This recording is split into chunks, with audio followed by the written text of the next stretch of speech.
You probably think swans are beautiful, graceful, peaceful, even. And honestly, fair enough. They look like something out of a fairy tale, gliding across the water with that effortless slow-motion elegance. But here's the thing nobody tells you before you walk up to one with a piece of bread in your hand. Swans have sent grown adults to the hospital. Not metaphorically. Literally. Broken bones, dislocated shoulders, people pulled into the water. And if you've never been charged by one, you have absolutely no idea how fast that situation escalates. So today we are going to talk about what actually happens when a swan decides you're a threat, and more importantly, what you should do about it. Because the internet is full of terrible advice on this topic, and some of it could genuinely get you hurt. Let's start with something most people completely misunderstand about swans. They are not aggressive animals by nature. They are territorial animals, and that distinction matters enormously. A dog might bite you because it's scared or badly trained. A swan charges you because, from its perspective, you've walked into its living room and you're standing 3 feet from its nest. The emotional driver isn't cruelty. It's parental panic combined with evolutionary programming that's been running for millions of years. The mute swan, which is the white one you're most familiar with, has been around in roughly its current form since before humans built their first cities. It survived that long by not taking chances with threats near its young. Now here's a question I want you to sit with for a moment. When was the last time you actually read the body language of a bird before something went wrong? Not a dog. Not a cat. A bird. Most of us just don't. We approach, we assume, and we end up surprised. But swans are remarkably expressive if you know what to watch for, and learning to read those signals is your single most valuable survival tool in this situation.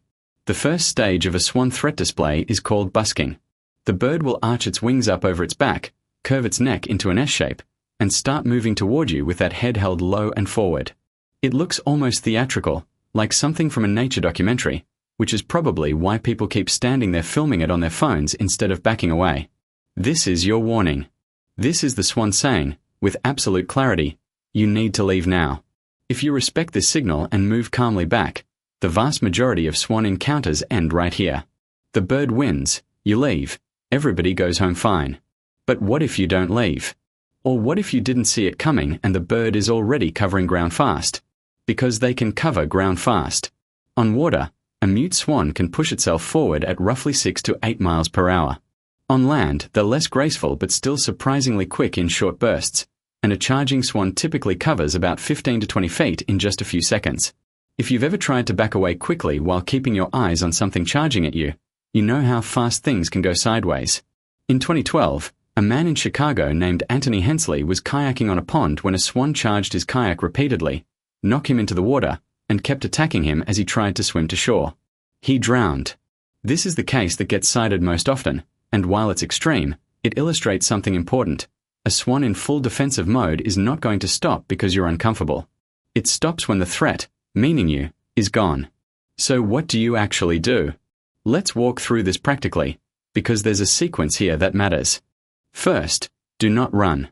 I know this goes against every instinct, but running triggers a chase response and you will not outrun a motivated swan over short ground, especially near water where your footing is uncertain.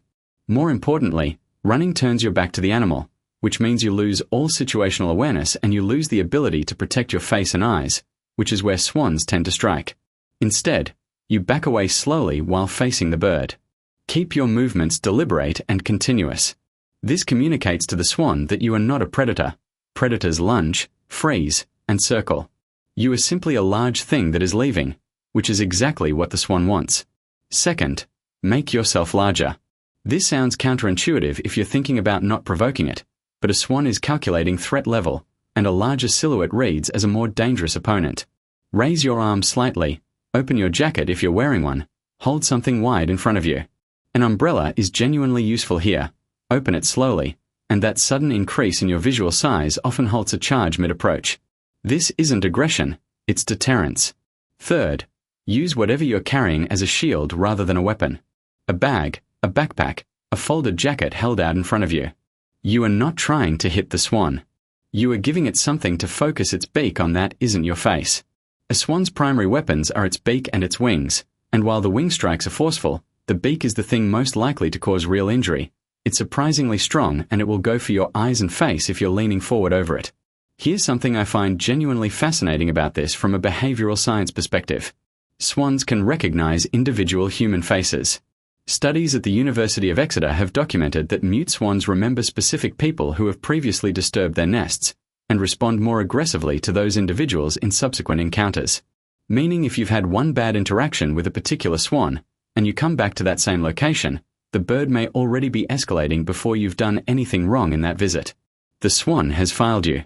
You're in its threat database. Think about that the next time you consider feeding pond birds from the same spot every day. And here's where I want to ask you something directly. Have you ever noticed that the swans in heavily visited parks behave differently from swans in quieter, more remote locations? There's a real pattern there, and it has to do with habituation, which cuts both ways. Swans that are constantly around humans often become desensitized to our presence and are actually less likely to charge. But swans that have had repeated negative interactions with humans, kids throwing rocks, people trying to grab them for photos, dogs chasing them, those birds have learned that humans mean danger, and they act accordingly. We shaped their behavior.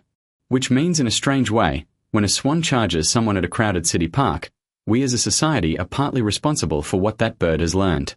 Now let's talk about the one scenario where you need to take this most seriously: nesting season. In the Northern Hemisphere, swans typically nest between March and May. The female sits on the eggs, and the male, called a cob, patrols the surrounding area with an almost military dedication. During these weeks, a swan that you've peacefully coexisted with for years may suddenly become a completely different animal. This isn't a personality change. This is the evolutionary switch flipping. The cob's entire biological purpose in this window is to ensure nothing gets near that nest. Dogs have been pulled underwater. Cyclists have been knocked off their bikes. A cob protecting a nest is operating at a level of commitment that most humans have a hard time imagining. If you find yourself near a nesting pair and the cob starts moving toward you, the best thing you can do is increase distance immediately, not by running, but by moving steadily and directly away from the nest's direction. Try to identify where the nest actually is, because what you want to communicate with your movement is that you are not going toward it. A swan reading your trajectory matters as much as your distance. There's also the water dimension, which many people underestimate. On water, swans are faster and more maneuverable than you are if you're swimming, and they have the psychological advantage of being completely in their element. If you're in a kayak or canoe and a swan charges you, the safest response is to paddle away firmly and steadily without splashing aggressively. Rapid splashing can be read as a threat display.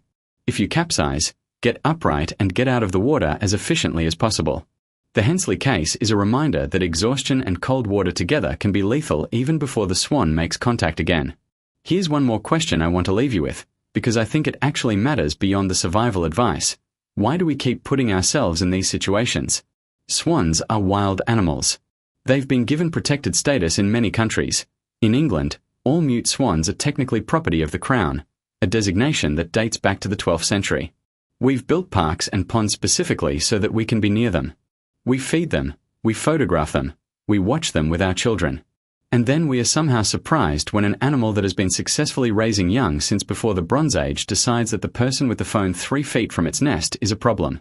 There's something worth reflecting on in that. The swan isn't wrong. We are the ones who walked into the situation without understanding the rules. And that's fixable, not by avoiding swans, but by learning enough about them to share the space intelligently.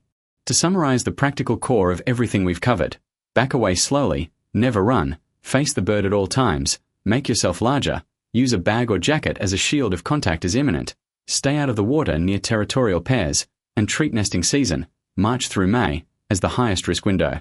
Those rules won't guarantee you'll never have a difficult encounter, but they'll dramatically change how that encounter ends.